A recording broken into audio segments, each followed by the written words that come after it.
Isang kumpanya lang mula sa Pilipinas ang umalis, akala ninyo ay yayanigin na ang Tsina, kayo ay mga hamak na tagagawa lamang ng aming mga piyesa, isang assembly plant lang. Noon, hindi namin alam. Hindi namin alam na ang bansang Pilipinas, na minamaliit namin bilang isang maliit na kapuluan, ang siyang may hawak pala sa puso ng ekonomiya ng Tsina.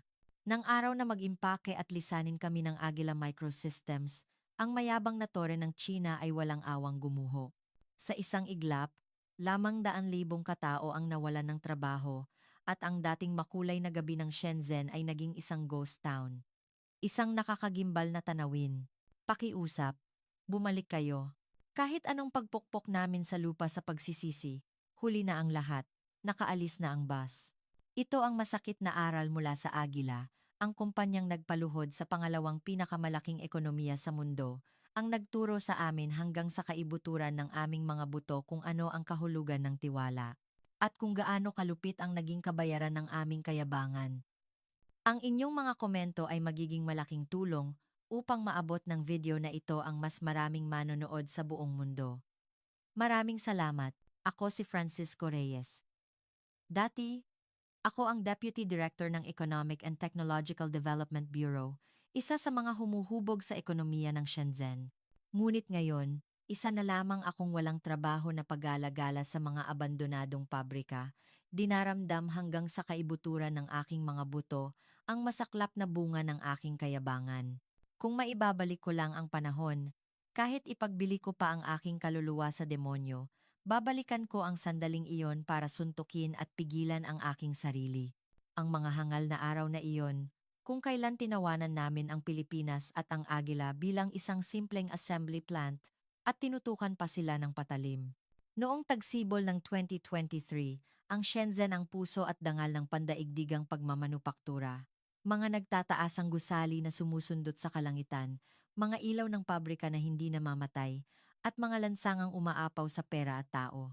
Sa gitna ng kasaganaang iyon, nakatayo ang pabrika ng Agila Shenzhen. Isang lugar na mas malaki pa sa pinagsama-samang 10 soccer stadium, kung saan mahigit 50,000 empleyado ang paruot parito, na parang isang hukbo ng mga langgam. Ang pabrika ng Agila ay hindi lang isang simpleng kumpanya. Ito ang aming dambuhalang lifeline, ang pusong nagpapakain sa buong Shenzhen. Ngunit tila walang hangganan ang kasakiman ng tao at ang kabusugan ay nagdudulot ng kayabangan. Habang mabilis na umuunlad ang ekonomiya ng China at nakuha namin ang titulong pabrika ng mundo, lumaki ang ulo naming mga opisyal ng gobyerno. Nagkamali kami ng akala. Inisip namin na hindi kami pinagbigyan ng Agila na magtayo ng pabrika sa aming lupa, kundi kami ang nagpakita ng awa sa kanila sa pagpapahiram ng aming teritoryo. Ang Pilipinas, isa lang maliit na kapuluan sa aming tabi. Isang bansa na dati yumuyukod sa amin. Ang kayabangang iyon ang simula ng trahedya. Isang araw, sa simula ng umaga, isang namumutlang sekretarya ang tumakbo papasok sa aking opisina. Deputy Director, may emergency call mula sa Beijing. Ang ministro mismo ng Commerce ang bumaba rito. Ang ministro, nang walang abiso, bakit daw? Tungkol daw po sa Agila. Ang ministrong iyon, kilala sa Beijing bilang bulldozer dahil sa kanyang pagiging matigas. Sikat siya sa kanyang malalim na paniniwala sa sinocentrism, isang taong ipinagmamalaki ang paggipit sa mga dayuhang kumpanya para sa kapakanan ng China. Nagmamadali akong tumungo sa malaking conference room ng City Hall. Pagbukas ko ng pinto, sumalubong sa akin ang mabangong amoy ng mamahaling tsaa at isang nakakakilabot na lamig. Nakaupo sa gitna ang ministro, namumula ang mukha, at ibinagsak ang isang salansa ng dokumento sa mesa. Direktor Reyes. Ganito mo ba ginagawa ang iyong trabaho? Ministro, ano po ang nangyari? Yang mga taga-Agila na yan. Naglakas loob silang suwayin ang utos ng sentral na pamahalaan. Ang mga dokumentong inihagis niya ay may magandang pamagat na kasunduan sa paglilipat ng teknolohiya. Ngunit ang laman nito ay walang pinagkaiba sa pagnanakaw. Nakasaad dito na dapat ibahagi ng Agila ang kanilang pinakaingatang teknolohiya sa paggawa ng semiconductor at ang kanilang kaalaman sa paggawa ng smartphone sa mga lokal na kumpanya ng Tsina. Teka, Ministro. Tinanggihan po ng Agila? Tinanggihan? Higit pa sa pagtanggi, alam mo ba kung anong sinabi sa akin ng presidente ng Agila China sa mismong harapan ko? Ito ay isang sikreto na may kinalaman sa kaligtasan ng aming kumpanya, kaya't ito ay ganap na imposible. Isang kumpanya mula sa isang islang bansa na may populasyon lang na mahigit 100 milyon ay maglalakas loob na suwayin ang utos ng dakilang Tsina na may 1.4 bilyong tao. Ang boses ng ministro ay umalingaw-ngaw sa buong silid. Ang kanyang mga mata ay puno ng malalim na paghamak at pag-aglahi sa Pilipinas. Hindi ba't ginaya lang naman nila ang ating kultura? Sa mahabang kasaysayan, sila ang laging nag-aabang sa ating sasabihin. Ngayong may kaunti na silang teknolohiya, akala mo kung sino nang umasta, hindi ito mapapalampas. Kailangan nating turuan sila ng leksyon. Noong mga sandaling iyon, sumang-ayon ako sa ministro. Sa katunayan, sinulsulan ko pa siya. Dahil ako man ay isang aroganteng opisyal na nababad sa ideolohiya ng sinocentrism. Tama po kayo, ministro. Masyado nang nagiging mayabang ang Agila kamakailan. Tinanggap nila ang lahat ng benepisyo dito sa Shenzhen, pero ayaw nilang ibahagi ang pinakaimportante. Isang assembly plant lang naman yan. Kung gugustuhin ng ating mga kumpanyang sino, kayang-kaya nating gumawa ng kapalit. Tama, ganyan nga. Sa wakas, may isang nakakaintindi sa akin. Isang nakakakilabot na ngiti ang sumilay sa labi ng ministro habang inilapit ang kanyang upuan. Bumulong siya na parang may sikreto. Kaya, tayo na mismo ang kukuha. Tayo po mismo? Kung ayaw ibigay ng mga Pilipino, nakawin natin. Ito ay isang malinaw na pag-uudyok sa krimen. Isang industrial espionage gamit ang kapangyarihan ng Estado. Ngunit noong mga oras na iyon, manhid na ang aking konsensya. Sa ilalim ng magandang dahilan na pambansang interes, itinuring kong pagiging makabayan ang pagnanakaw. Ano po ang kailangan kong gawin, Ministro? Tawagin mo ang mga presidente ng mga supplier. Yang mga sinong kumikita dahil sa Agila. Kung pipigain natin sila sa leeg, hindi magiging mahirap na makakuha ng kahit isang internal design blueprint ng pabrika ng Agila. Nang hapong iyon, sa isang lihim na silid-pulungan ng Shenzhen Economic Bureau, ipinatawag ang mga presidente ng mga pangunahing supplier ng Agila. Wala silang kaalam-alam kung bakit sila ipinatawag at puno ng pagtataka ang kanilang mga mukha. Mayabang na naupo ang ministro, nagdekwatro, at nagsalita. Mga Ginoo, bibigyan ko kayo ng pagkakataong maging makabayan. Po? Makabayan? Dalhin ninyo sa akin ang mga pangunahing manual sa loob ng pabrika ng Agila at ang mga disenyo ng kanilang pinakabagong kagamitan. Namutla ang mga mukha ng mga presidente. Iyan po ay isang krimen. Kung mahuhuli kami, puputulin ng Agila ang aming kontrata. Aabot sa bilyon-bilyong dolyar ang aming babayarang danyos at malulugi ang aming kumpanya. Malulugi? Sinong nagsabing malulugi kayo? Ibinagsak ng ministro ang kanyang kamao sa mesa. Nandito ang gobyerno ng Tsina para suportahan kayo. Ano pa ang kinatatakot ninyo? At kung hindi kayo makikipagtulungan, asahan ninyo ang biglaang tax audit, fire inspection, at environmental crackdown simula bukas. Ito ay isang pananakot. Isang maruming pananakot gamit ang kapangyarihan. Wala nang nagawa ang mga presidente kundi ang tumango. Baka sa kanilang mga mata ang takot at pagkakasala, ngunit nagbingi-bingihan ako. Hindi mabubuhay ang Agila kung wala ang ating merkado. Tayo ang nasa itaas. Ang mayabang na maling akalang iyon ang bumulag sa akin. Ang operasyon ay isinagawa ng maingat at lihim. Sinuhulan namin ang mga sinong manager sa loob ng pabrika ng Agila at pinasok ang mga empleyado ng supplier na may mga nakatagong maliliit na kamera sa kanilang mga bag. Ang ilang dekada ng kaalaman ng Agila ay isiniksik sa isang maliit na memory card at inilabas. Nang matanggap ng ministro ang mga ninakaw na datos, para siyang batang nagalak. Ha ha ha! Tingnan mo, Reyes. Ganoon lang pala kadali.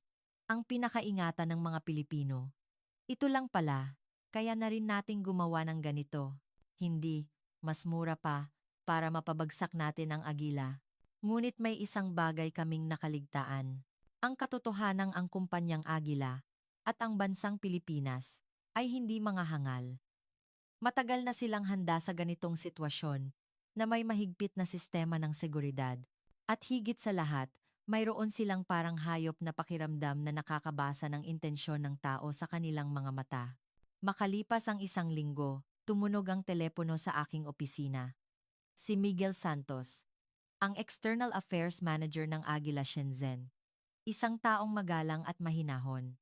Sa mga hindi makatwirang hiling ng mga opisyal na Tsino, lagi siyang nakangiting sumasagot ng pag-aaralan po namin.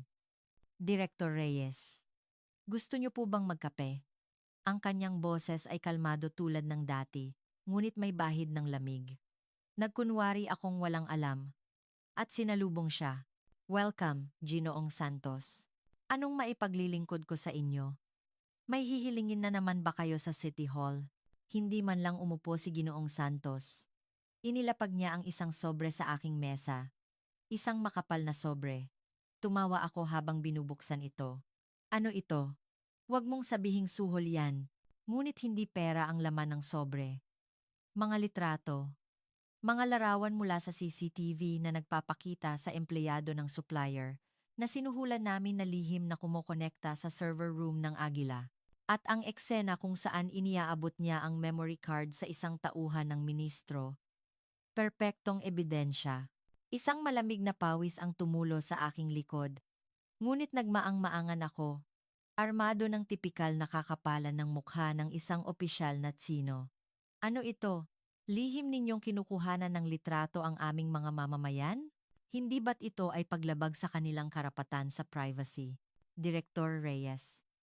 Ang boses ni Ginoong Santos ay bumaba. Inangat niya ang kanyang mukha at tinitigan ako ng diretsyo. Nawala ang dating palangiting mga mata. Sa halip, ang naroon ay isang matalim at malamig na tingin, na parang isang agilang nag-aabang sa kanyang biktima. Na ang gobyerno ng China ang nasa likod ng pananakot sa mga supplier para nakawin ang aming teknolohiya. Hoy, mag-ingat ka sa iyong pananalita. May ebidensya ka ba? Iyan ay isang insulto.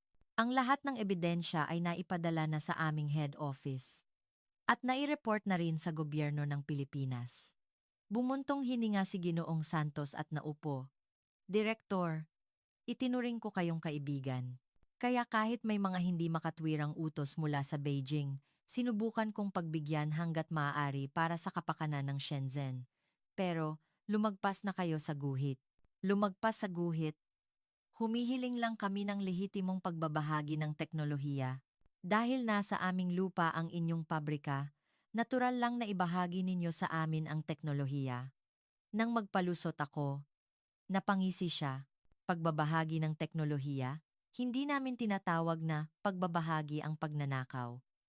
Ito ay ang kaluluwa na binuo ng libu-libong inhinyero sa loob ng 30 taon sa pamamagitan ng pagpupuyat, paghihirap, at paulit-ulit na kabiguan. Akala nyo ba dahil nakuha ninyo ang memory card, nakuha nyo na rin ang kaluluwa? Ano? Ang Agila hindi, ang bansang Pilipinas ay pinakakasuklaman ng mga taksil. Prinsipyo namin na hindi kami makikipag-ugnayan kahit 1 sentimo sa isang partner na sumira sa aming tiwala. Tumayo si Ginoong Santos. Ito na ang huling babala. Itigil nyo na ito ngayon din. At sabihin nyo sa ministro na ang teknolohiyang ninakaw ninyo ay naka-encrypt at hindi rin naman magagamit. At kung hindi ninyo aalisin ang inyong maruruming kamay, makikita ninyo kung bakit kinatatakutan ng Agila, kung gaano kalupit magalit ang isang Pilipino. Nang lumabas si Ginoong Santos at sumarado ang pinto, nanatili akong tulala, ang kanyang huling tingin. Iyon ay parang mata ng isang anghel ng kamatayan, nagbabadya ng pagkawasak sa sinumang gumalaw sa hindi dapat galawin. Ngunit noong mga panahong iyon, masyado akong hangal. Pilit kong binaliwala ang malamig na takot na iyon at kinumbinsi ang aking sarili. Humph! Ano naman ang magagawa nila? Mag-iimpake sila at aalis. Imposible. Agad akong nag-report sa ministro. Ministro, nalaman na ng Agila. Mayroon pa silang mga litratong ebidensya. Nagulat sandali ang ministro, ngunit agad na humalakhak. So, nalaman nila. Anong gagawin nila? Idedemanda tayo. Nasa't sina tayo. Ang batas, pulis, korte lahat ay kakampi natin. Kahit magsampa pa sila ng kaso, kaya nating patagalin yan ng 10 taon ng walang desisyon. Pero, Ministro, hindi maganda ang sitwasyon. Sinasabi nilang nasira na ang tiwala, huling babala na raw. Huwag kang matakot, Reyes. Palabas lang yan. Isang murang stratiya para magkaroon sila ng bentahe sa negosasyon. Isipin mo, kaya bang iwanan ng Agila ang napakalaking merkado ng Tsina? Alam mo ba kung gaano kamura ang labor dito? Kung gaano kaganda ang ating infrastruktura? Hinding-hindi sila aalis. Nakatali ang kanilang mga paa. Tumayo ang ministro at itinuro ang bintana sa labas. Nakikita ang mga billboard ng Agila na nakakalat sa buong Shenzhen. Tingnan mo yan. Pera lahat yan. Sila ay mga negosyanteng sumusunod sa amoy ng pera. Dangal? Tiwala? Kalokohan. Sa harap ng pera, lahat ay lumuluhod. Kung gigipitin pa natin sila ng kaunti, sila mismo ang gagapang pabalik para ibigay ang orihinal na mga disenyo. Muli akong napanatag sa mga salitang puno ng kumpiyansa ng ministro. Tama. Ang mga kumpanya ay para kumita. Hindi sila magpapadala sa emosyon. At isusuko ang ganito kalaking pakinabang. Nagpa siya kaming gumawa ng isa pang hakbang. Sa pagkakataong ito, isang psychological warfare gamit ang media. Kinabukasan, sabay-sabay na inatake ng state-owned media ng Tsina ang Agila. Agila, minamaliit ba ang mga consumer na sino? Mayabang na pagtanggi sa paglipat ng teknolohiya. Agila, kumikita lang sa Tsina ngunit binabaliwala ang corporate social responsibility. Pagsusuri ng mga eksperto. Kung mawawala ang merkado ng Tsina, mawawalan ng pandaigdigang kompetisyon ang Agila. Naglipa na sa TV, dyaryo, at internet ang mga malisyosong fake news laban sa Agila. Ginamit namin ang aming online trolls para mag-udyok ng boycott laban sa Agila at palayasin ang mga kumpanyang Pilipino. Isang operasyon para i-corner at pasukuin ang Agila. Tuwang-tuwa ang ministro habang nagbabasa ng dyaryo. Malapit nang dumating si Ginoong Santos na umiiyak. Pagdating niya, hindi lang disenyo ang hihingin natin, pati na rin ang shares nila. Sumang-ayon ako sa tabi niya.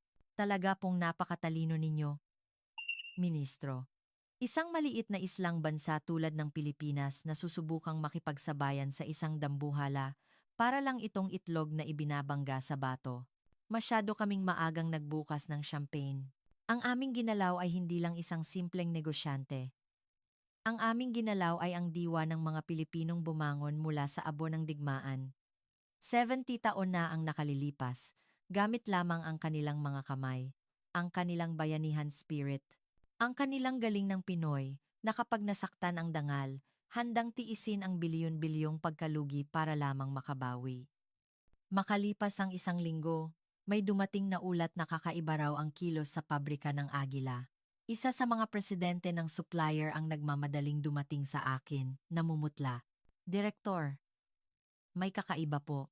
Ano yon? Sumuko na ba ang Agila? Hindi po.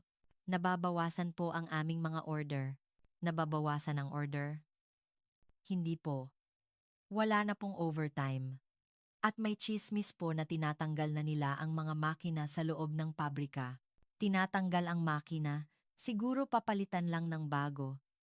Binalewala ko ito. Saan naman nila dadalhin ang mga dambuhalang makina ng pabrika? Ngunit ng gabing iyon, nakatanggap ako ng email mula kay Ginoong Santos. Direktor Reyes, maraming salamat po sa lahat. Nang mabasa ko ang maikling pangungusap na iyon, nanigas ang aking puso. Hindi ba't ito ay isang pamamaalam? Imposible. Estratiya lang ito sa negosasyon.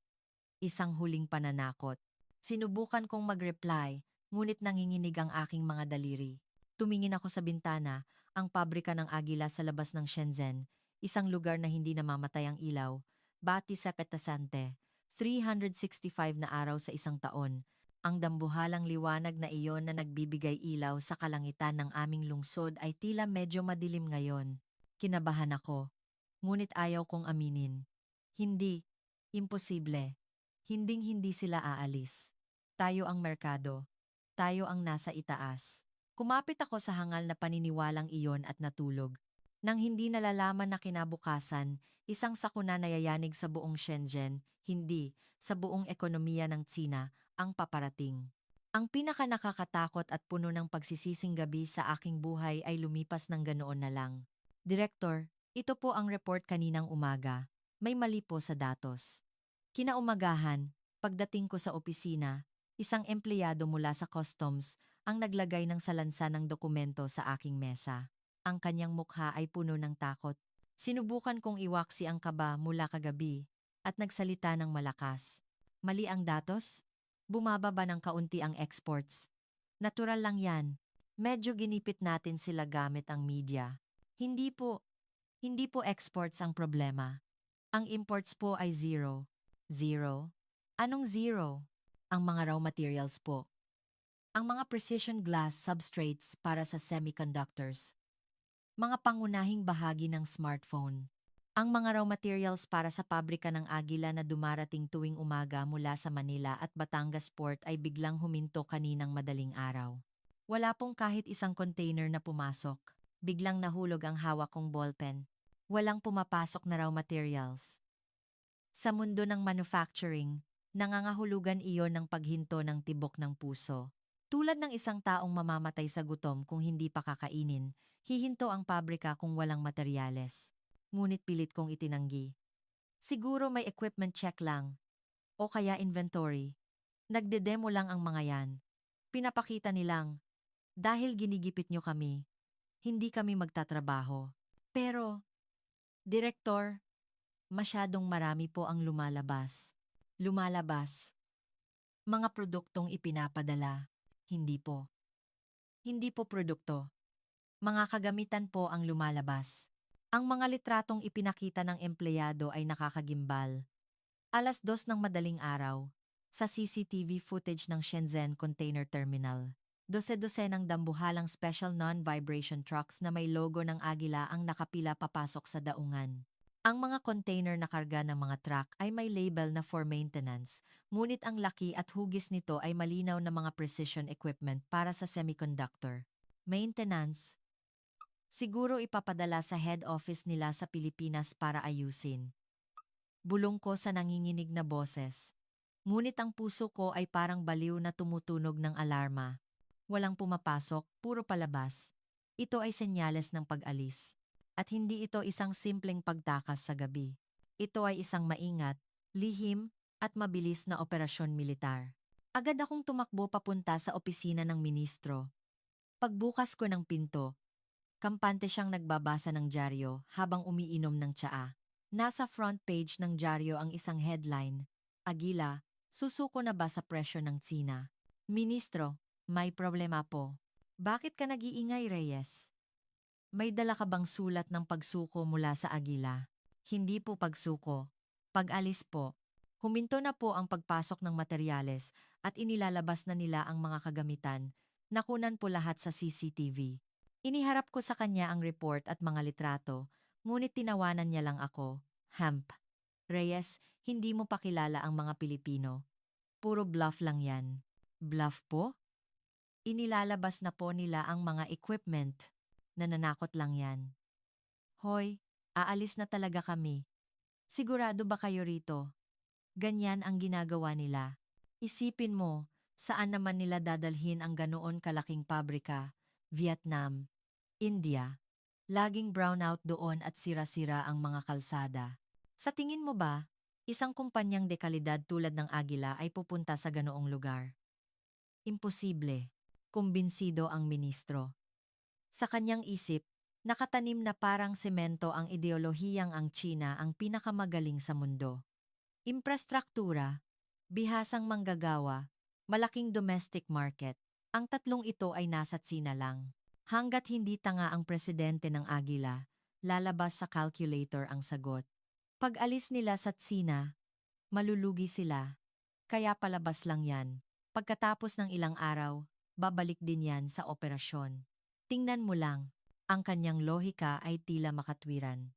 Sa totoo lang, gusto ko ring maniwala, ngunit hindi nawala ang aking kaba. Kailangan kong kumpirmahin. Ako na po mismo ang pupunta sa site.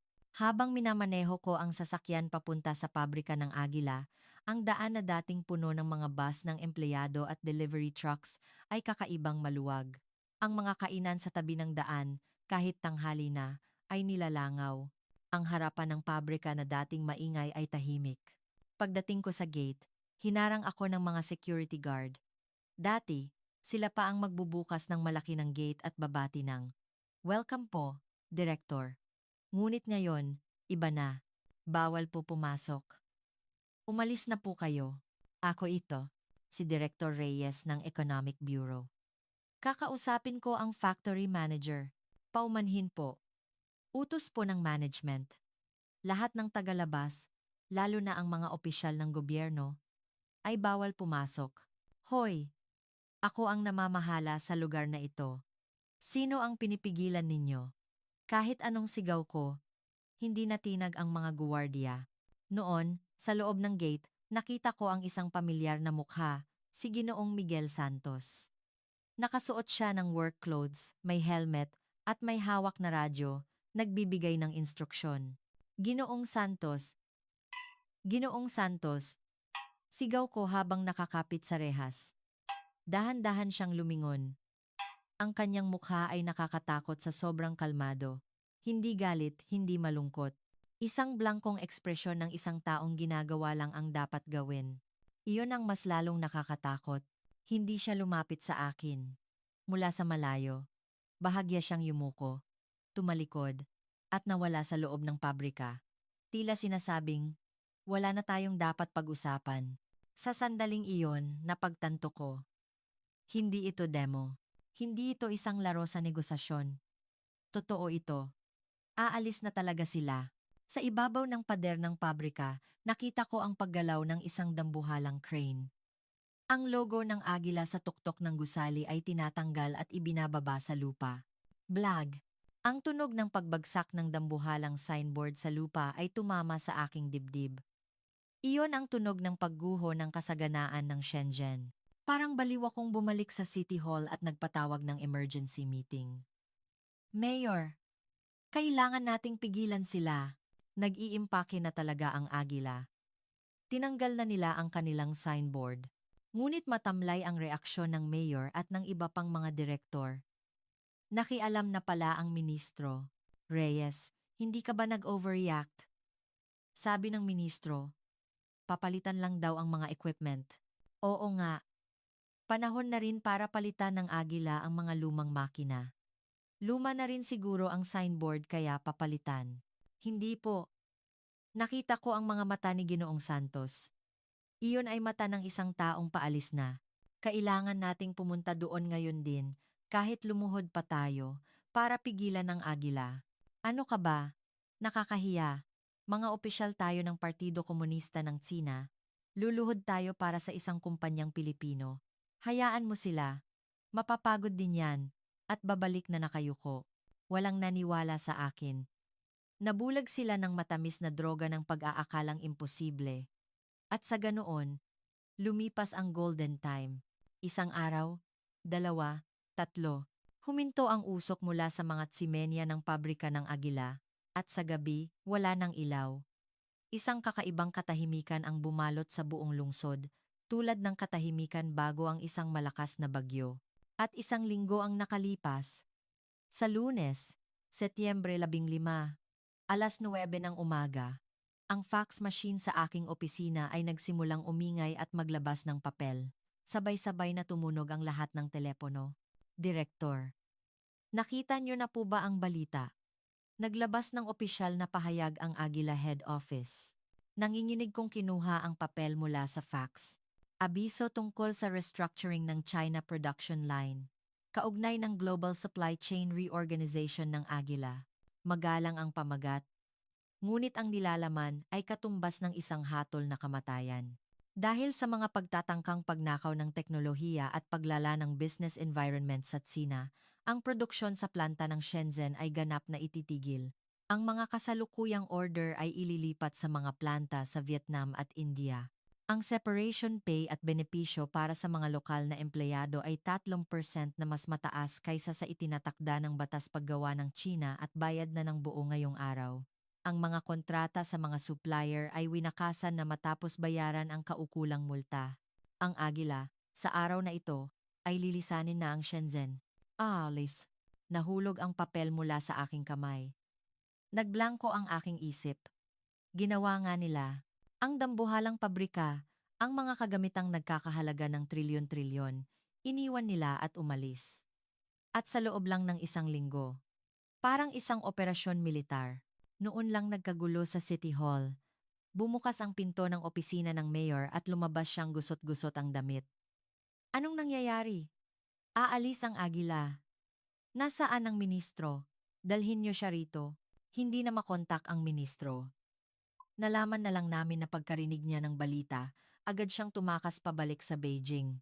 Para iwasan ang responsibilidad, ang buong lungsod ay nagpanik. Ang 50,000 empleyado ng Agila ay lumabas sa mga kalsada, hawak ang kanilang huling sahod. Hindi nila sinisisi ang Agila. Sapat ang ibinayad sa kanila. Ang kanilang galit ay nakatuon sa City Hall at sa gobyerno. Yung mga opisyal, sila ang nagpalaya sa Agila para makakuha ng lagay. Ibalik niyo ang trabaho ko. Paano na ang pamilya ko? Ang plaza sa harap ng City Hall ay napuno ng libu-libong demonstrador. Nagliparan ang mga Molotov cocktail at nabasag ang mga salamin. Mula sa bintana, pinanood ko ang impyernong iyon at napaupo na lang, nanghihina ang mga tuhod. Ngunit simula pa lang iyon. Ang tunay na sakuna ay dumating na parang domino. Ang 300 pangunahing supplier ng Agila ay sunod-sunod na nagsara kinabukasan. Mga kumpanyang walang mapagbebentahan kung wala ang Agila. Ang libu-libong maliliit na subcontractor sa ilalim nila ay nagsara na rin. Sa isang iglap, ang bilang ng mga walang trabaho ay umabot mula 50,000 hanggang 200,000. Tinamaan ang real estate. Ang mga condominium kung saan nakatira ang mga empleyado ng Agila ay napuno ng for sale signs, ngunit walang bumibili. Ang presyo ng bahay ay bumagsak sa kalahati sa isang gabi.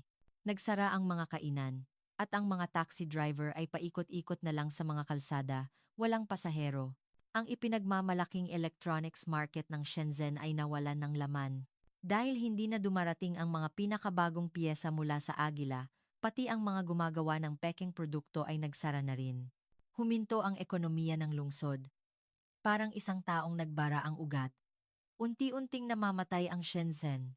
Isang gabi, nagsuot ako ng sombrero at lihim na pumunta sa lugar ng pabrika ng Agila. Isa na itong ghost town. Wala na ang ugong ng mga makina, at ang libu-libong bintana ay madilim. Sa harap ng gate may nakasabit na pulang banner na may nakasulat na sarado. May isang lalaking nakaupo sa harap nito, tulala, umiinom ng alak. Nakilala ko siya. Siya ang may-ari ng maliit na kainan sa tapat ng pabrika. Yumaman siya dahil sa mga empleyado ng Agila at kalalaki lang ng kanyang pwesto.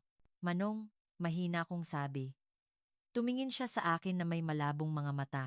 Ah, ikaw pala. Opisyal. Patawad. Patawad talaga. Mababawi ba ng patawad mo ang lahat? Umutang ako ng 5 milyon para palakihin ang pwesto ko. Naniwala ako sa mga taga-Agila.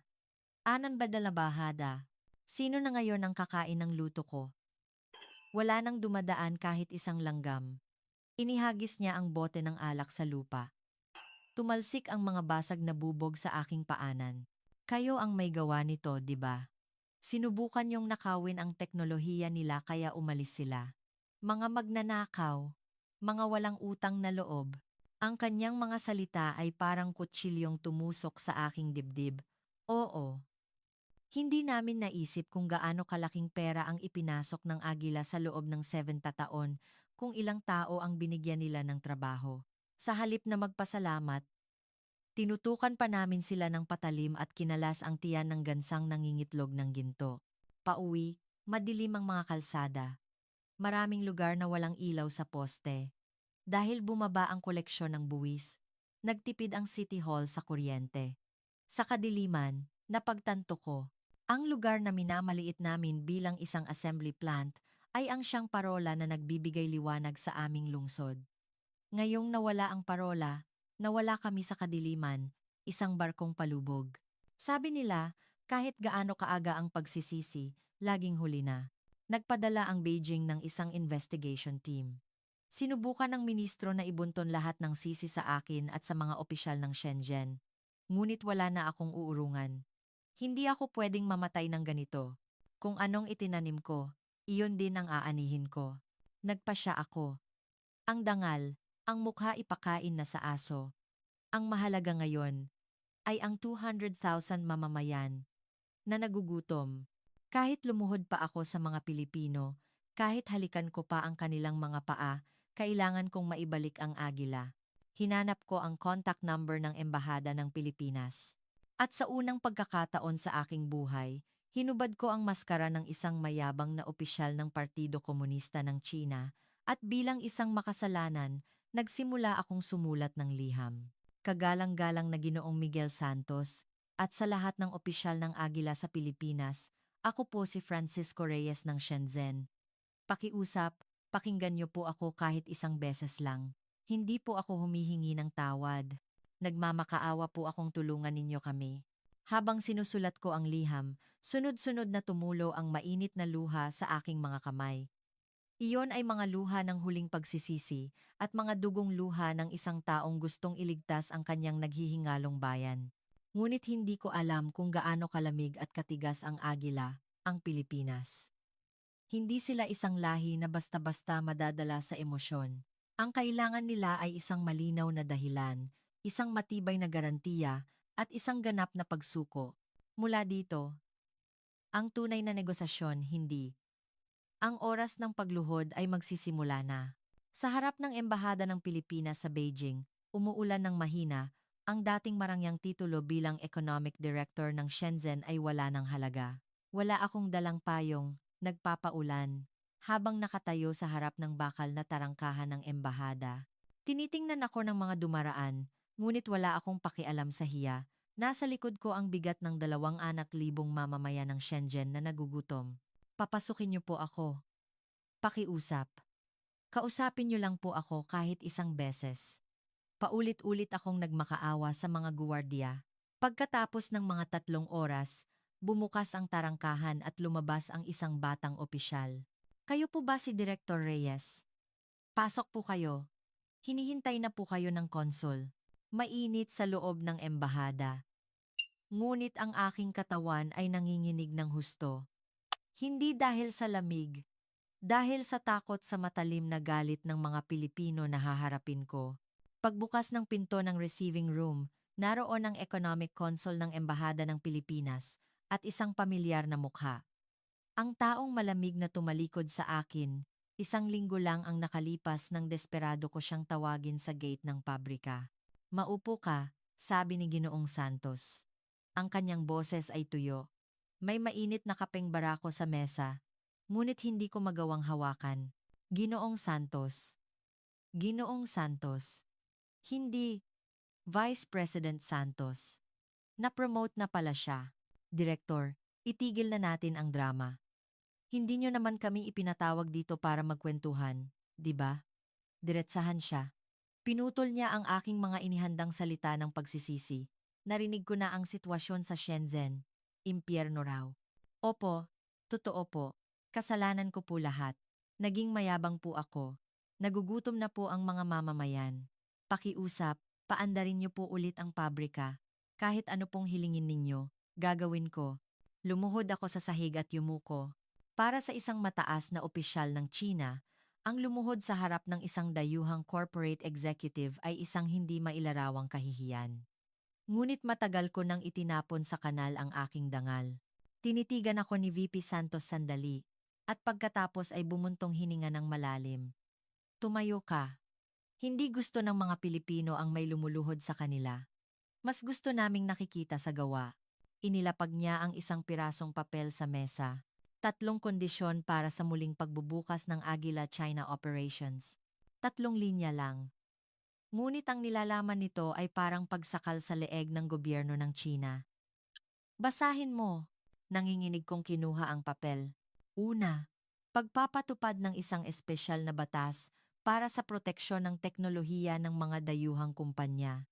Kung may magnanakaw ng teknolohiya ng dayuhang kumpanya sa Tsina, ipapasara ang kumpanya, at ang may sala ay maaaring makulong ng habambuhay.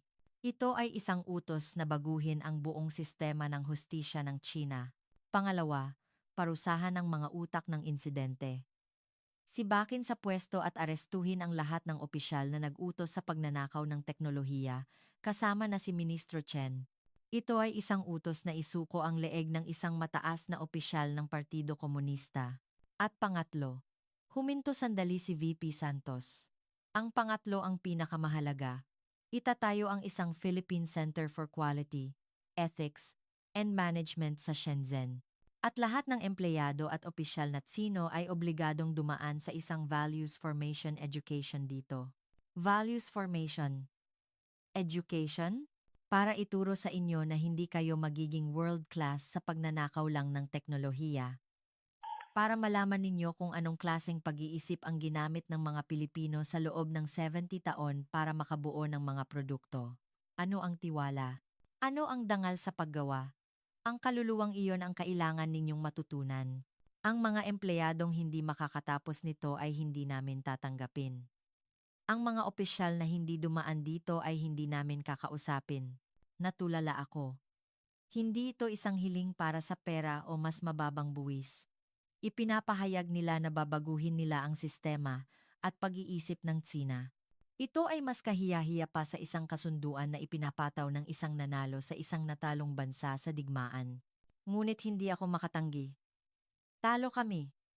Lubusan. Ang deadline ay 1 linggo. Kung hindi matutupad ang mga kondisyong ito sa loob ng panahong iyon, tuluyan ng lilisanin ng Agila ang Tsina. May mga alok na sa amin ang Vietnam at India na mas maganda pa. Tumayo si VP Santos. Mamili ka, Director Reyes. Panindigan ang inyong pride at mamatay kayong lahat. O isuko ang pride at mabuhay kayo muli. Parang lasing akong lumabas ng embahada. Magulo ang isip ko. Arestuhin si Ministro Chen.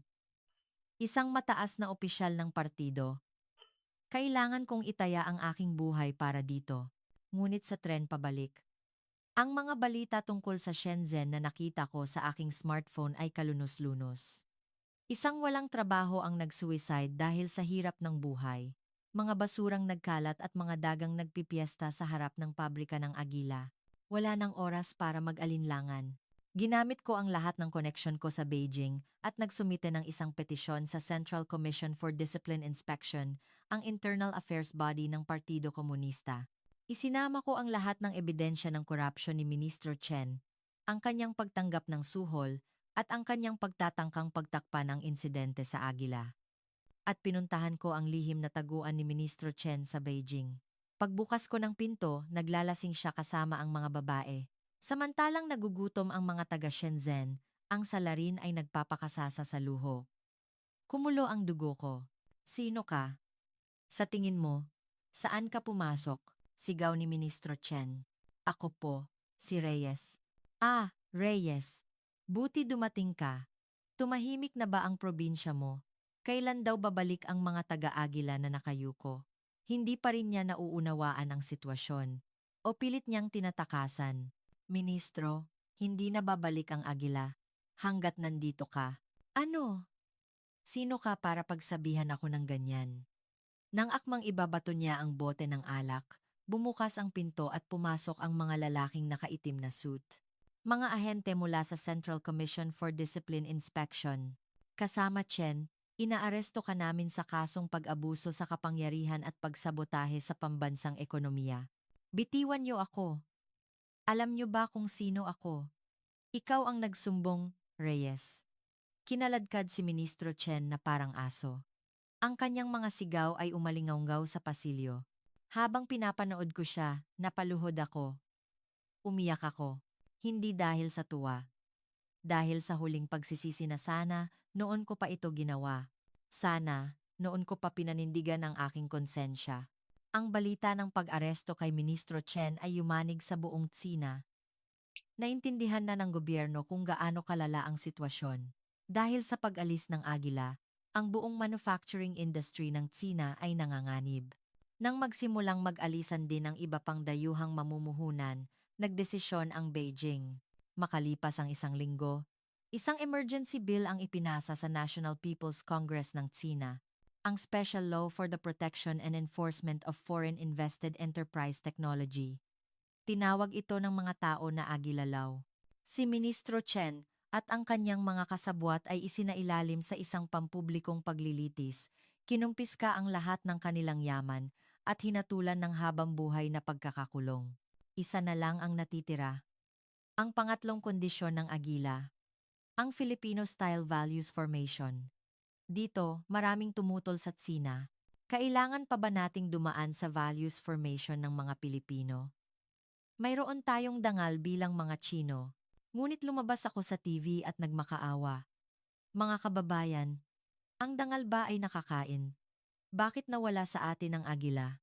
Hindi dahil wala tayong teknolohiya, dahil wala tayong basic decency, dahil sa ating bulok na pag-iisip na okay lang magnakaw, na okay lang itapon ang pangako na parang basura, kaya tayo bumagsak.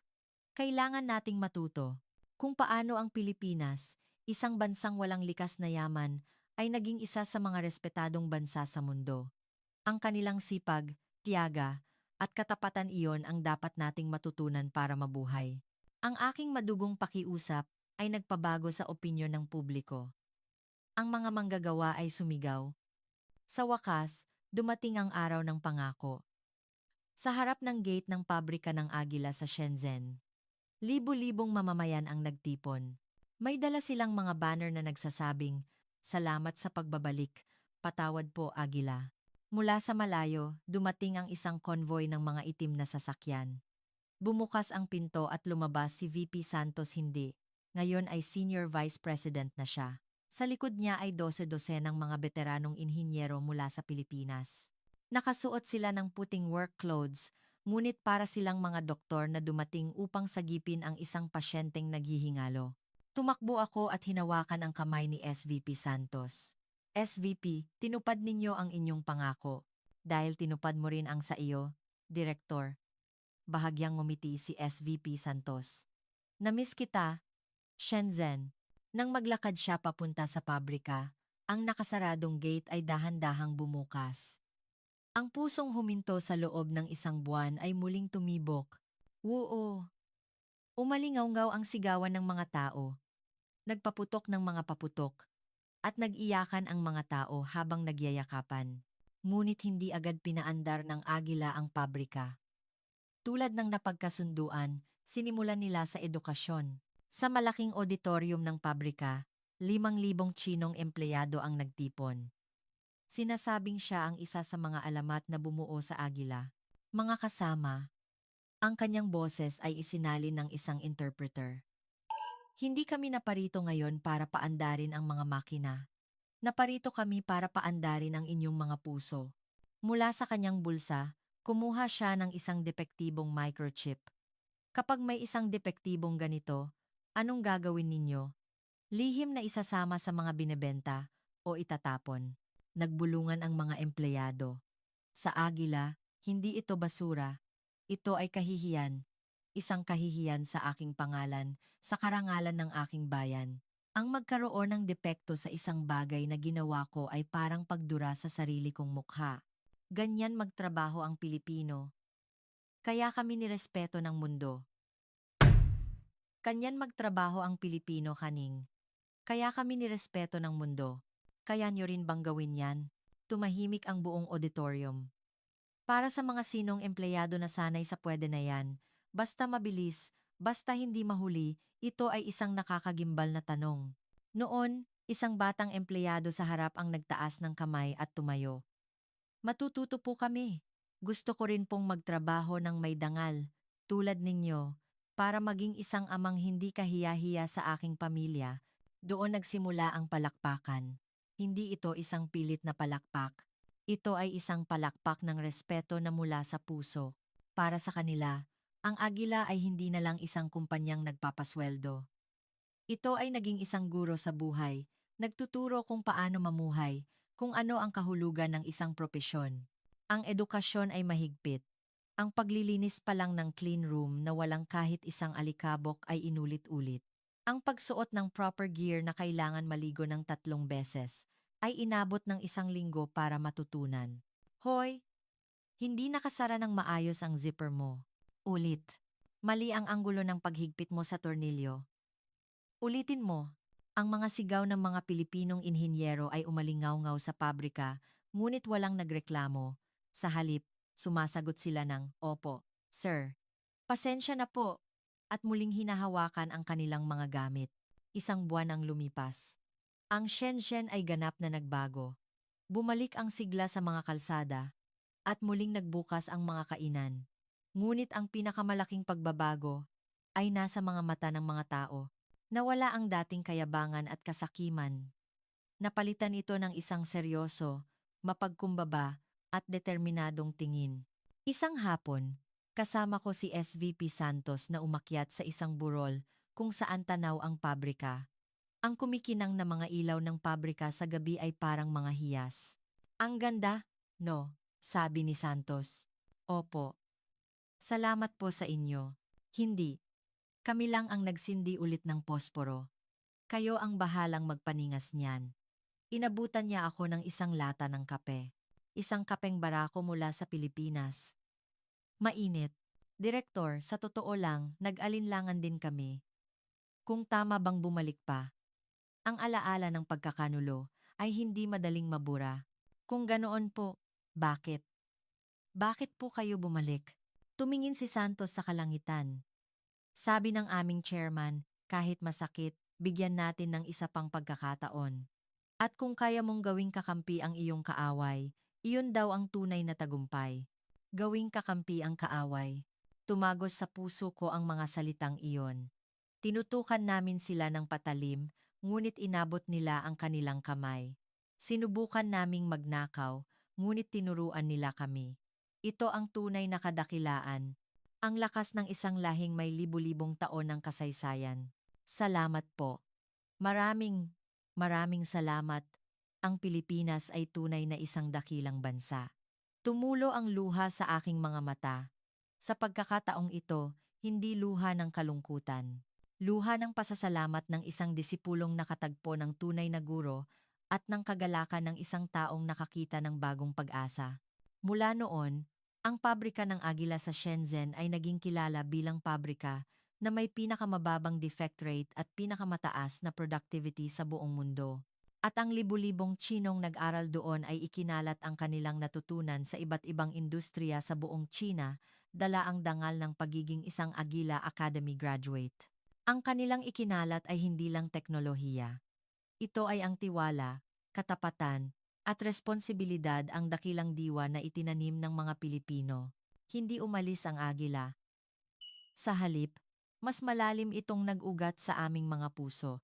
At ako, tuwing umaga papasok sa trabaho, tinitingnan ko ang bandila ng Pilipinas at Sina na magkatabing iwinawagayway sa pabrika at nanunumpa. Hindi na muli naming susuklian ng masama ang mabuti. Hinding-hindi ko kalilimutan hanggang mamatay ang Pilipinas, ang tunay na kaibigan na nagturo sa akin kung ano ang kahulugan ng pagkakaibigan. Salamat. Matututo kami. Ang huling bahagi ng orihinal na teksto ay isang mahabang mensahe sa mga manonood na Hapon na nagpupuri sa kanilang henerasyon. Inangkop ito sa konteksto ng kwento.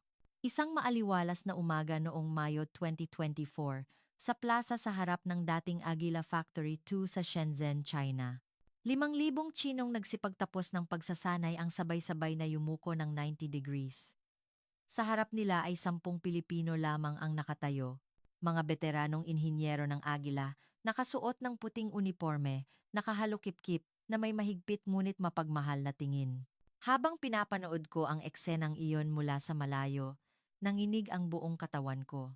Isang taon lang ang nakalipas, sila rin ang mga tsinong tumuturo at nagsasabing mga Pilipino lang yan, na nagtangkang nakawin at yurakan ang kanilang teknolohiya. Sila rin ang nagyayabang tungkol sa dangal ng dakilang bansa. Ngayon, sila mismo ang kusang loob na yumuyuko sa harap ng 10 manggagawa mula sa maliit na kapuluang iyon. Hindi ito kahihiyan, ito ay respeto. Isang purong paggalang na kusang lumalabas kapag nakaharap mo ang tunay na galing, ang tunay na kadakilaan. Nang araw na iyon, pinalitan ang signboard sa gate ng pabrika. Ang dating Agila Shenzhen plant ay ibinaba, at sa lugar nito, Inukit sa gintong titik ang bagong pangalan na ipinangako ni SVP Santos. Sino-Filipino Academy for Future Cooperation, Center for Quality and Ethical Excellence. Muling umandar ang pabrika. Ngunit iba na ang hangin. Kung dati, ito ay isang malamig na lugar ng produksyon na puno lang ng ingay ng makina. Ngayon, ito ay isang mainit na training ground kung saan hinuhubog ang kaluluwa ng isang tao. Araw-araw akong pumapasok dito. Ang aking tungkulin ay dalhin ang mga opisyal ng Shenzhen para sumailalim sa values formation ng Agila. Noong una, maraming reklamo. Mga opisyal kami, bakit kailangan naming mag-aral sa isang dayuhang kumpanya? Nakakababa ng dangal. Ngunit sa loob ng training center, nawala ang kanilang mga reklamo dahil sa isang salita mula sa pinakamatandang inhinyero ng Agila, si Lolo Tasio. Sa pisara, isinulat niya ang isang salita gamit ang puting tisa, kaluluwa. Ano ang ginagawa ninyo sa buong buhay ninyo? Ang boses ni Lolo Tasio, na isinalin ng interpreter, ay mahina ngunit umalingaw-ngaw sa buong silid. Gumagawa ba kayo ng produkto? O gumagawa kayo ng basura? Walang makasagot. Kapag may depekto, hindi ba't sinasabi niyong malas lang at lihim na ibinebenta? Hindi ba't kinokompromiso niyo ang kalidad at sinasabing pwede na yan? Sa Agila, tinatawag naming krimen yan. Isang pagpatay sa tiwala ng customer. Kinuha ni Lolo Tasio ang isang lumang microchip mula sa kanyang bulsa. 70 taon na ang nakalipas. Ang mga nauna sa amin ay sinunog ang isang buong production line dahil sa isang depekto. Mga produktong nagkakahalaga ng milyon-milyon, pinanood ng lahat mula sa presidente hanggang sa pinakamababang empleyado habang winawasak ng martilyo at sinusunog. Bakit? Dahil ba sobra ang pera namin? Hindi. Dahil mas mahalaga ang tiwala kaysa sa pera. Tinitigan niya ang bawat isang sino sa silid. Maaari ninyong nakawin ang teknolohiya. Maaari ninyong kopyahin ang disenyo. Ngunit ang diwang ito, ang kaluluwang ito hindi ninyo mananakaw. Ito ang dahilan kung bakit hindi ninyo matalo ang Agila. Simula ngayon, hindi namin kayo tuturuan ng teknolohiya. Tuturuan namin kayo ng konsensya. Nang tanghalian, ang eksena sa kantina ay nakakagulat.